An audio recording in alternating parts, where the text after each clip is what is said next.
तो सभी से रिक्वेस्ट है क्लास को एक लाइक कर दीजिए, अपने सभी दोस्तों के साथ क्लास जरूर शेयर करिएगा। आप में से कोई भी साथी नए हैं तो चैनल को सब्सक्राइब कर लीजिएगा और बेल आइकन को ऑन कर लेना, इससे आपको सारे क्लासेस की नोटिफिकेशन आएगी।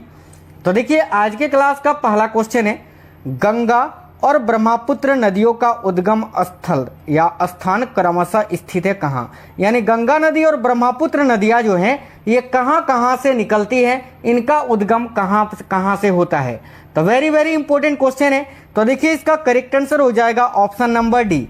देखिए गंगा नदी जो है ये गंगोत्री से निकलती है और गंगोत्री उत्तराखंड में स्थित है, और ब्रह्मपुत्र नदी जो है साथियों ये तिब्बत से निकलती है। तो इसका करेक्ट आंसर हो जाएगा ऑप्शन नंबर डी, उत्तराखंड तथा तिब्बत।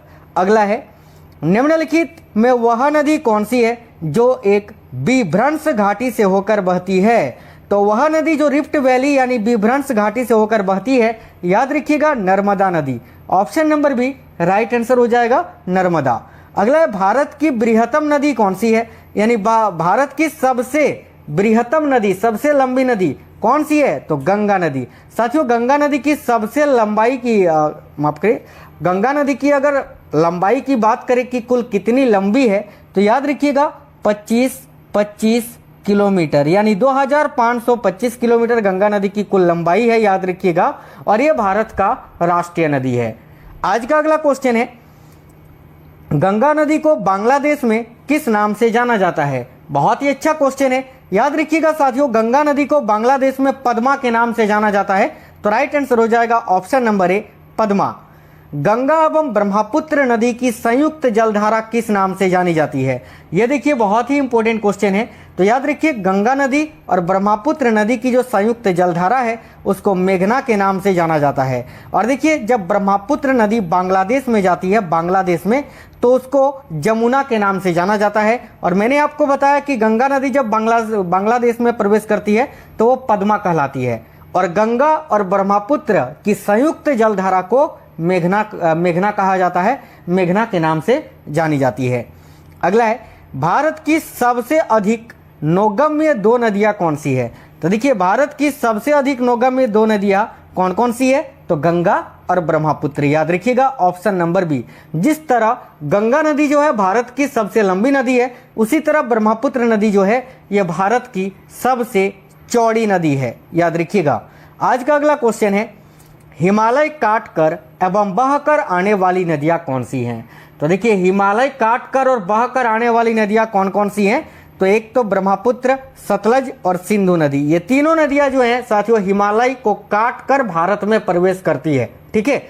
आज का अगला क्वेश्चन है, निम्नलिखित नदियों में से भारत में किस पर सबसे लंबा सड़क सेतु है। आपको निम्नलिखित में से बताना है कि निम्नलिखित नदियों में से वह नदी कौन सी है जिस पर सबसे लंबा सड़क सेतु है।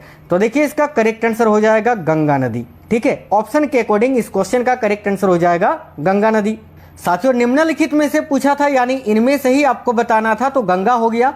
और अगर आपसे पूछे कि भारत का सबसे लंबा सड़क सेतु ये कौन सा है, तो याद रखिएगा भूपेन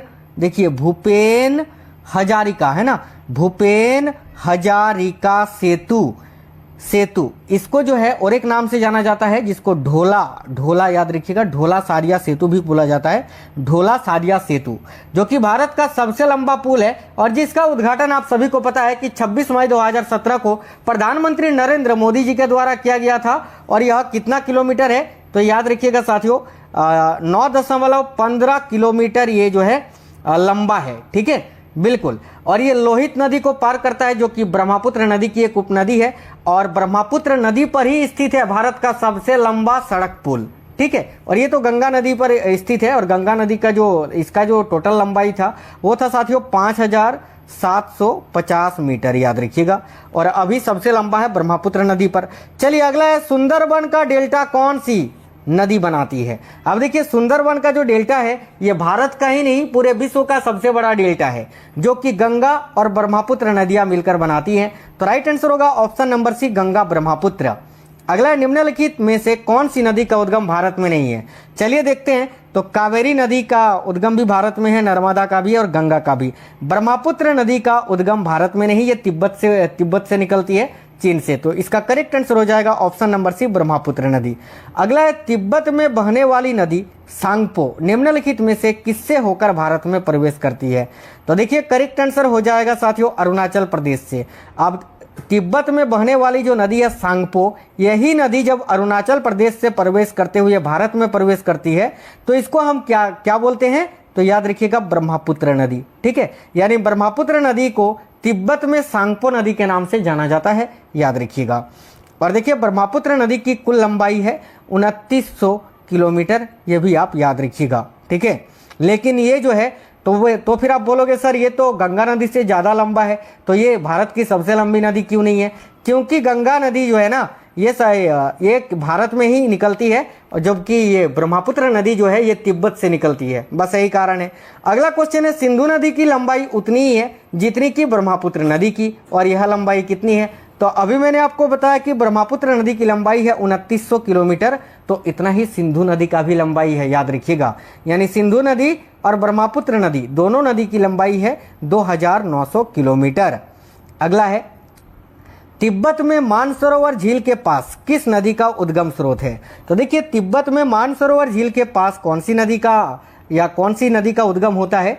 तो यहाँ पर दिया हुआ है सिंधु, सतलज और ब्रह्मपुत्र। तो करेक्ट आंसर हो जाएगा ऑप्शन नंबर डी, इनमें से सभी। सिंधु नदी, सतलज नदी और ब्रह्मपुत्र नदी, ये सभी नदियां।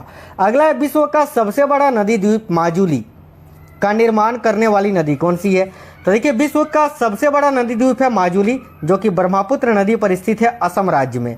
ठीक है, और याद रखिएगा विश्व का सबसे छोटा नदी द्वीप जो है उपनंदा जिसका नाम है, वो भी आपका स्थित है माजुली नदी पर ही। ब्रह्मपुत्र माफ करना, उसका माजुली नदी नहीं यार, वो उपनंदा उसका नाम है, और वो ब्रह्मपुत्र नदी पर ही स्थित है, याद रखिएगा, सबसे छोटा नदी द्वीप। ठीक है, चलिए निम्नलिखित में से कौन सी नदी दक्षिण से उत्तर की ओर प्रभावित होती है? तो देखिए राइट आंसर हो जाएगा बेतवा नदी। ये जो बेतवा नदी है साथियों, ये दक्षिण से उत्तर की ओर प्रभावित होने वाली नदी है। आज का अगला क्वेश्चन है निम्न में से किस नदी को बिहार का शोक कहा जाता है? तो करेक्ट आंसर हो जाएगा कोसी नदी को। याद रखिए कोसी नदी को पहले जो है अरुणा नदी के नाम से जाना जाता था, अरुणा नदी। ठीक है, अरुणा नदी। कोसी नदी को बिहार का शोक कहा जाता है, याद रखना। अगला है निम्नलिखित में से कौन सी नदी हिमालय से परे की नदी है? तो देखिए इनमें से वो कौन सी नदी है जो हिमालय से परे की नदी है? तो करेक्ट आंसर हो जाएगा सतलज नदी। ऑप्शन नंबर सी करेक्ट है। अगला है निम्नलिखित नदियों में से कौन एक विनाशक नदी कहलाती है? तो विनाशक नदी कोसी नदी को ही कहा जाता है, क्योंकि ये सबसे अधिक अपना मार्ग परिवर्तन करता है। ठीक है, चलिए आज का अगला क्वेश्चन है निम्नलिखित में से कौन नदी बंगाल का शौक कहलाती है? तो याद रखिए बंगाल का शौक किस नदी को कहा जाता है? तो दामोदर नदी को। ऑप्शन नंबर डी राइट है। देखिए वे दो प्रमुख नदियां कौन सी है जो अमरकंटक पठार से निकलती है परंतु अलग अलग दिशाओं में बहती है? तो देखिए करेक्ट आंसर हो जाएगा ऑप्शन नंबर सी नर्मदा और सोन। देखिए नर्मदा जो है ये साथियों आपका गुजरात, मध्य प्रदेश इस दिशा में बहता है, जबकि सोन नदी बिहार में बहता है। तो ये अलग अलग दिशाओं में बहने वाली नदियां हैं नर्मदा और सोन, लेकिन दोनों नदियों का उद्गम स्थल है अमरकंटक की पहाड़ी, याद रखना।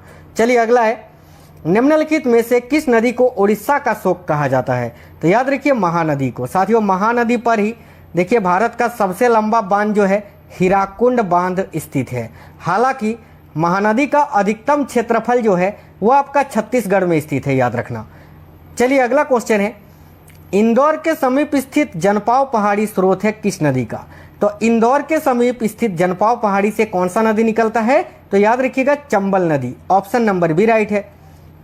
आज का अगला है भारत की लवन नदी के नाम से किसको जाना जाता है? तो देखिए भारत की लवन नदी के नाम से लूनी नदी को जाना जाता है, जो कि राजस्थान के अजमेर जिले के निकट से यानी अरावली पर्वतमाला के पश्चिमी की ओर से बहते हुए ये गुजरात के कच्छ के रण में जाकर समा जाती है। तो लूनी नदी आपका इस क्वेश्चन के लिए करेक्ट आंसर हो जाएगा। अगला कौन सी नदी है जो भेड़घाट के समीप कपिलधारा जलप्रपात का निर्माण करती है? काफी अच्छा क्वेश्चन है, तो याद रखिएगा नर्मदा नदी। ऑप्शन नंबर ए करेक्ट है। याद रखिए नर्मदा नदी को गुजरात राज्य का जीवन रेखा कहा जाता है। अगला है निम्नलिखित में से कौन सी नदी ज्वारनद मुख का निर्माण करती है? तो देखिए करेक्ट आंसर हो जाएगा नर्मदा नदी ही। Option number C correct answer हो जाएगा, जो कि ज्वारनद मुख का निर्माण करती है यानी एस्चुअरी बनाती है। ठीक है, क्योंकि नर्मदा और ताप्ती नदियां जो है ये साथियों क्या नहीं बनाती है? तो डेल्टा नहीं बनाती है। याद रखिएगा। जो नदियाँ पश्चिम की ओर बहती है ना, वह नदियाँ डेल्टा नहीं बनाती है। चलिए अगला है, प्रायद्वीपीय भारत की निम्न नदियों में से कौन शेष 3 से विशिष्ट रूप से भिन्न है। यानी 4 नदियों में 3 तो ठीक है, लेकिन एक नदी है जो कि इन तीनों से अलग है। तो देखिए, गोदावरी, कृष्णा और कावेरी, ये तीनों नदियाँ दक्षिण भारत में बहती है, जबकि नर्मदा नदी जो है ये दक्षिण भारत में नहीं बहती है। तो राइट आंसर होगा ऑप्शन नंबर ए, नर्मदा। निम्नलिखित में से कौन सी नदी एस्चुअरी नहीं बनाती है। तो देखिए, इनमें से वो कौन सी नदी है जो एस्चुअरी नहीं बनाती है। तो देखिए, नर्मदा भी बनाती है, ताप्ती भी बनाती है और मांडवी नदी भी एस्चुअरी बनाती है। लेकिन महानदी जो है, महानदी एस्चुअरी नहीं बनाती है, बल्कि महानदी जो है ये डेल्टा बनाती है, याद रखिएगा। आज का अगला क्वेश्चन है, भारत की निम्न नदियों में से कौन सी डेल्टा नहीं बनाती है। तो देखिए, इनमें से वो कौन सा नदी है जो डेल्टा नहीं बनाता है। तो देखिए, गंगा नदी भी डेल्टा बनाता है, गोदावरी भी डेल्टा बनाता है, महानदी भी डेल्टा बनाता है, लेकिन ताप्ती नदी डेल्टा नहीं, एस्चुअरी बनाता है। अभी मैंने आपको बताया, ठीक है। अगला है, शिप्रा नदी निम्नलिखित में से किसकी सहायक नदी है। तो याद रखिएगा साथियों, शिप्रा नदी जो है ये चंबल नदी की सहायक नदी है। तो ऑप्शन नंबर बी करेक्ट है। निम्नलिखित में से कौन सी नदी अमरकंटक के पठार से नहीं निकलती है। तो अमरकंटक से निकलने वाली जो नदियां हैं वह है नर्मदा, तवा, सोन। लेकिन गोदावरी नदी का उद्गम स्थल है त्रियबंग गांव, जो कि महाबलेश्वर के समीप स्थित है महाराष्ट्र में, ठीक है। तो करेक्ट होगा option number A, Godavari. Mahanadi, Narmada तथा सोन नदियां कहां से निकलती है। अभी आपको बताएं कि साथियों अमरकंटक की पहाड़ी से निकलती है। इसी क्लास में आपको सारे क्वेश्चन याद भी हो जाएंगे। देखिए, अगला है, निम्नलिखित नदी युग्मों में से कौन ज्वारनद मुख का निर्माण करती है। तो ज्वारनद मुख का निर्माण यानी मुहाने का निर्माण नर्मदा और तापी नदी करती है। तो राइट आंसर होगा ऑप्शन नंबर ए। अगला है, निम्नलिखित में से कौन सी नदी भ्रंश घाटी से होकर बहती है। ये क्वेश्चन रिपीट हो गया है। तो देखिए, राइट आंसर हो जाएगा नर्मदा नदी, ऑप्शन नंबर बी। अगला है, दक्षिण भारत के पठारी प्रदेश को कौन सी नदी 2 भागों में विभाजित करती है। बहुत ही इंपॉर्टेंट क्वेश्चन है। तो याद रखिए, दक्षिण भारत के पठारी प्रदेश को कौन सी नदी है जो कि 2 भागों में विभाजित करती है। तो याद रखिएगा नर्मदा, नर्मदा नदी याद रखिए विंध्याचल और सतपुड़ा पहाड़ी पर्वत श्रेणी के बीच से होकर बहती है। अगला है, दक्षिण भारत की नदियों में सबसे लंबी नदी कौन सी है। तो राइट आंसर हो जाएगा गोदावरी नदी। याद रखिए, यह दक्षिण भारत की सबसे लंबी नदी है और भारत की दूसरी सबसे लंबी नदी है। अगला है, निम्नलिखित में से किस नदी को वृद्ध गंगा, ठीक है, वृद्ध गंगा के नाम से जाना जाता है। तो याद रखिएगा साथियों, वृद्ध गंगा किस नदी को कहा जाता है। तो गोदावरी को, ऑप्शन नंबर ए करेक्ट हो जाएगा। अगला है, गोदावरी नदी का उद्गम स्थल कहाँ है। तो देखिए, गोदावरी नदी का उद्गम स्थल है त्रियबंग गांव, जो कि महाराष्ट्र के समीप स्थित है। ऑप्शन नंबर बी करेक्ट हो जाएगा। अगला है, बेनगंगा तथा पेनगंगा किसकी सहायक नदी है। तो बहुत ही इंपॉर्टेंट क्वेश्चन है, बहुत ज्यादा पूछा जाता है साथियों। देखिए, वेनगंगा तथा पेनगंगा जो है ये गोदावरी नदी की सहायक नदी है, याद रखना ऑप्शन नंबर ए। भारत की सबसे लंबी नदी जिसका उद्गम तथा मुहाना दोनों भारतीय क्षेत्र में स्थित है। तो देखिए, राइट आंसर यहाँ पर गंगा नहीं होगा, यहाँ पर गोदावरी होगा। क्वेश्चन में बोला है भारत की वह सबसे लंबी नदी जो भारत में निकलती है और भारत के अंदर ही केवल बहती है। तो याद रखिएगा, गोदावरी नदी जो कि त्रियबंग गांव से निकलती है महाराष्ट्र के समीप, और अंत में ये बंगाल की खाड़ी में जाकर गिर जाती है। दूसरा देश ये नहीं जाता है, केवल भारत में ही बहता है, ठीक है। अगला क्वेश्चन है, कावेरी नदी का उद्गम स्रोत है कहाँ, यानी कावेरी नदी इनमें से कौन सी पहाड़ी से निकलती है। तो राइट आंसर हो जाएगा ब्रह्मगिरी की पहाड़ी, कर्नाटक। याद रखिए, ब्रह्मगिरी की पहाड़ी जो कि कर्नाटक में स्थित है, वहीं से कावेरी नदी का उद्गम होता है। आज का अगला है, कावेरी नदी कहाँ गिरती है, यानी कावेरी नदी बहने के बाद कहाँ जाकर गिर जाती है। तो मुहाना कहाँ पर होता है। तो बंगाल की खाड़ी में। याद रखिए ऑप्शन नंबर ए। कावेरी नदी जल विवाद मुख्यतः किन 2 राज्यों के मध्य है, यानी कावेरी नदी को लेकर जल विवाद किन 2 राज्यों के बीच है। तो याद रखिएगा, कावेरी नदी को लेकर विवाद जो है ये कर्नाटक और तमिलनाडु राज्य के बीच है। तो राइट है ऑप्शन नंबर डी। देखिए, निम्न में से किस नदी को उसकी पवित्रता के कारण दक्षिण भारत की गंगा कहा जाता है। तो भाई, उसकी पवित्रता के कारण दक्षिण भारत की गंगा कहा जाता है कावेरी नदी को। याद रखिएगा ऑप्शन नंबर डी। कृष्णा नदी का उद्गम स्थल किसके समीप है। तो याद रखिए, कृष्णा नदी का भी उद्गम स्थल महाराष्ट्र के समीप महाबलेश्वर है। तो करेक्ट होगा ऑप्शन नंबर ए, महाबलेश्वर। अगला है, देखिए, पंचगंगा तथा दूधगंगा किस नदी की सहायक नदी है? तो देखिए पंचगंगा तथा दूधगंगा ये जो है साथियों याद रखिएगा सभी कृष्णा नदी की सहायक नदियां हैं। देखिए कृष्णा नदी की और प्रमुख कुछ सहायक नदियां हैं, क्योंकि कृष्णा नदी की सहायक नदी से बहुत ज्यादा क्वेश्चन पूछा जाता है। तो देखिए जैसे कि ब्याना, कोयना, पंचगंगा, दूधगंगा, घाट प्रभा, माल प्रभा और तुंगभद्रा, ये सभी जो हैं किसकी सहायक नदियां हैं? तो याद रखिएगा सभी साथी बिल्कुल कृष्णा नदी की। अगला है इंडो ब्रह्मा, ये क्या है? तो जब भी ये क्वेश्चन पूछे बहुत ज्यादा बार पूछा गया है। तो देखिए इंडो ब्रह्मा जो है एक पौराणिक नदी है साथियों। ऑप्शन नंबर ए करेक्ट है, एक पौराणिक नदी, याद रखिए। अगला है दामोदर नदी निकलती है कहां से? तो देखिए दामोदर नदी जिसको बंगाल का शोक कहा जाता है, ये छोटा नागपुर पठार से निकलती है। ऑप्शन नंबर बी करेक्ट है। निम्नलिखित में से कौन भूमि बंधित नदी है? तो इनमें से कौन सा एक भूमि बंधित नदी है? तो याद रखिएगा लूनी नदी। ऑप्शन नंबर सी करेक्ट है। विश्व का बृहत्तम डेल्टा निर्मित होता है किसके द्वारा? तो याद रखिए मैंने आपको बताया था सुंदरवन का डेल्टा जो कि विश्व का सबसे बृहत्तम डेल्टा है, याद रखिएगा गंगा एवं ब्रह्मपुत्र के द्वारा ही। ऑप्शन नंबर ए राइट होगा। पश्चिम की ओर प्रभावित होने वाली नदियां कौन सी है? कूट के माध्यम से आपको बताना है। यहाँ दिया हुआ है 1 नंबर में नर्मदा, 2 में तापी और 3 में राप्ती। तो पश्चिम की ओर प्रभावित होने वाली नदियां कौन सी हैं? तो नर्मदा और तापी नदी है। तो राइट आंसर होगा option number 1। Option number A correct होगा, 1 और 2 दोनों ही। चलिए अगला है मानस किस नदी की उपनदी है? तो देखिए मानस जो है ये साथियों ब्रह्मपुत्र नदी की उपनदी है या सहायक नदी है, याद रखना। अगला है प्रायद्वीपीय भारत की सबसे बड़ी नदी कौन सी है? तो देखिए करेक्ट होगा गोदावरी नदी। क्वेश्चन को जिस टाइप से पूछा जाता है परीक्षाओं में वो सारा टाइप मैंने आपको इस वीडियो में कवर करा दिया है। निम्नलिखित में से वह नदी कौन सी है जिसका उद्गम भारतीय राज्य क्षेत्र में नहीं है? तो करेक्ट आंसर इसका क्या हो जाएगा साथियों? तो इसका राइट आंसर हो जाएगा घाघरा नदी, याद रखिएगा, जिसका उद्गम जो है वो भारतीय क्षेत्र में नहीं है। ऑप्शन नंबर डी इस क्वेश्चन का आपका करेक्ट आंसर हो जाएगा। अगला निम्नलिखित नदियों में से किसका उद्गम भारत में नहीं है? तो देखिए इनमें से वो कौन सा नदी है जिसका उद्गम भारत में नहीं है? तो रावी, चेनाब, ब्यास, इन तीनों नदियों का है, लेकिन सतलज नदी का उद्गम भारत में नहीं होता है, ये तिब्बत से निकलती है। अगला है निम्नलिखित, देखिए निम्नलिखित में नर्मदा नदी के संबंध में सभी सही है सिवाय किसके? यानी नर्मदा नदी के संबंध में इनमें से एक कोई गलत है, 3 सही है, जो गलत है वही आपको छांटना है। तो देखिए ए में बताया गया है यह अमरकंटक से निकलती है, जो कि बिल्कुल सही है। इसके किनारे प्रसिद्ध महाकालेश्वर मंदिर है, यही गलत है। तो ऑप्शन नंबर बी राइट होगा। बाकी देखिए यह मार्बल रॉक्स के समूह के बीच से बहती है, यह तो बिल्कुल सही है। इस नदी पर प्रसिद्ध सरदार सरोवर बांध बनाया जा रहा है, ये भी सही है, क्योंकि सरदार सरोवर बांध जो है ये नर्मदा नदी पर स्थित है। ठीक है, तो ऑप्शन नंबर बी इसका गलत है, तो बी करेक्ट होगा। निम्नलिखित में से कौन सी नदी कृष्णा नदी की सहायक नदी नहीं है? चलिए देखते हैं ऑप्शंस। तो देखिए तुंगभद्रा, मालप्रभा, घाटप्रभा, ये तीनों नदियां जो हैं कृष्णा नदी की सहायक नदी हैं, लेकिन अमरावती नदी ये कृष्णा नदी की सहायक नदी नहीं है। तो राइट होगा ऑप्शन नंबर डी। इनमें से कौन सी नदी कच्छ के रण में समाहित हो जाती है? तो राइट आंसर हो जाएगा लूनी नदी। ऑप्शन नंबर बी करेक्ट है। अगला है नर्मदा नदी का अधिकांश भाग भारत के किस राज्य में बहता है? तो देखिए करेक्ट आंसर हो जाएगा साथियों मध्य प्रदेश में, याद रखिए ऑप्शन नंबर सी। भारत में डेल्टा बनाने वाली नदियां कौन सी हैं? तो याद रखिए भारत में डेल्टा बनाने वाली जो प्रमुख नदियां हैं वो है Kaveri, Ganga, Mahanadi. Option number C correct हो जाएगा। निम्न में से किस स्थान पर अलकनंदा तथा भागीरथी का संगम होता है? तो अलकनंदा नदी और भागीरथी नदी का संगम जिस जगह पर होता है उसका नाम है देवप्रयाग। देवप्रयाग जो कि उत्तराखंड में स्थित है। अगला है सिंधु नदी का उद्गम स्थल।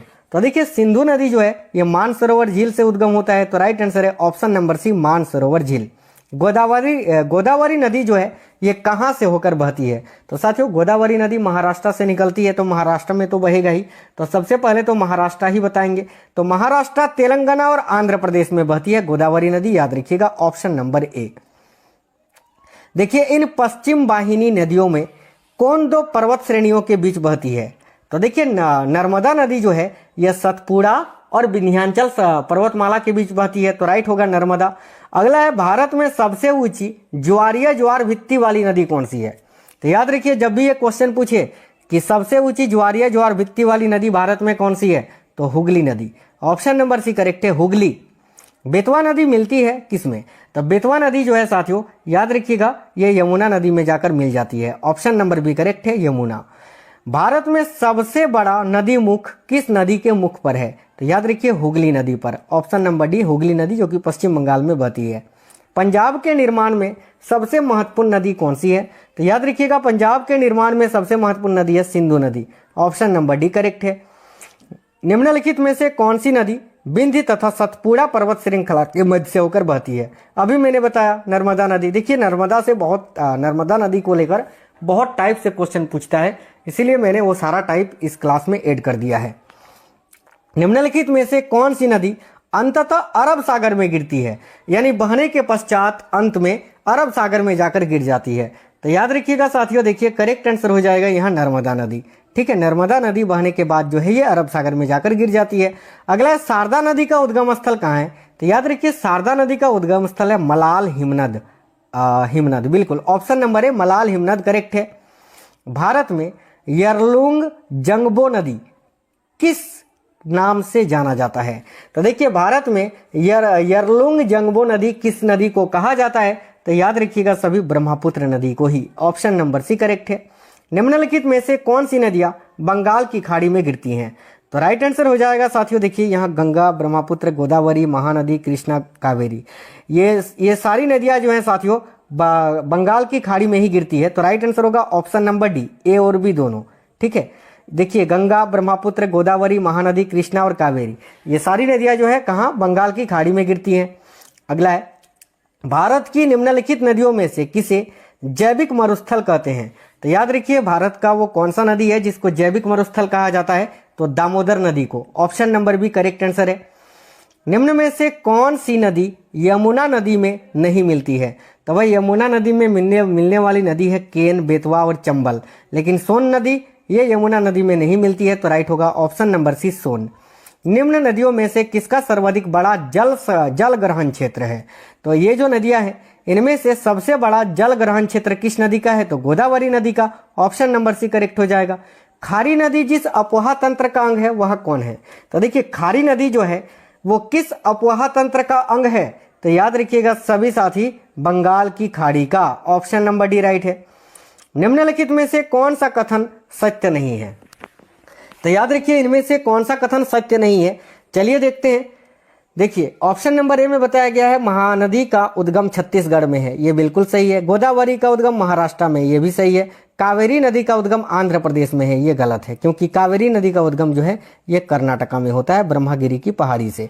बाकी ताप्ती नदी का उद्गम मध्य प्रदेश में है, ये भी सही है। ठीक है, आज का अगला है सिंधु नदी का उद्गम कहाँ किस पर्वतमाला से होता है? देखिए आप जानते हैं कि मानसरोवर झील से होता है, लेकिन अगर आपसे पर्वतमाला पूछ लिया जाए तो देखिएगा सिंधु नदी का उद्गम जो है साथियों याद रखिएगा कैलाश पर्वतमाला से होता है। Option number D.